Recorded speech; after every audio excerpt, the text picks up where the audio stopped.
It's now in order to consider amendment number 11, printed in House Report 111537. For what purpose does the gentleman from New York seek recognition? I have an amendment at the desk. The clerk will designate the amendment. Amendment number 11, printed in House Report number 111-537, offered by Mr. Murphy of New York. Pursuant to House Resolution 1517, the gentleman from New York, Mr. Murphy, and a member opposed each will control 5 minutes. The chair now recognizes the gentleman from New York. Thank you, Mr. Speaker. Mr. Speaker, as a small businessman, I am deeply concerned with our nation's fiscal mismanagement. In fact, we've now learned that in fiscal year 2009, federal agencies are estimated to have made nearly $98 billion in improper payments. You don't have to be a Democrat or a Republican to know that this is just unacceptable. It's just common sense.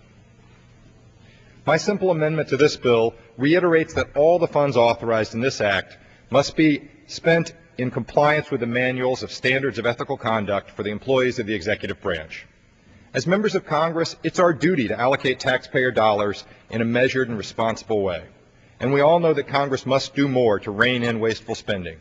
However, it's also our responsibility to make sure that the money we allocate is spent appropriately by the federal agencies. Sadly, we're far too accustomed to reports of federal dollars being used inappropriately. Just recently, the Department of Homeland Security's Office of Inspector General issued a report noting that $247,000 in improper expenses were charged to FEMA credit cards. These examples highlight the need for Congress to be vigilant in its oversight of the federal agencies and to hold the agencies accountable and to create a system in which waste, fraud, and abuse are eliminated. Yesterday, the House took an important step towards this goal when it passed legislation to identify, reduce, and eliminate improper payments, as well as recover lost funds that federal agencies have spent improperly. In that same spirit, my amendment today is intended to reaffirm our commitment to ensuring that federal employees, in this case FEMA employees, spend federal monies properly and on their intended purpose with only the best interests of the taxpayer. I urge my fellow members to support this amendment as well as the underlying bill, and I thank you. I reserve the remainder of my time. Gentleman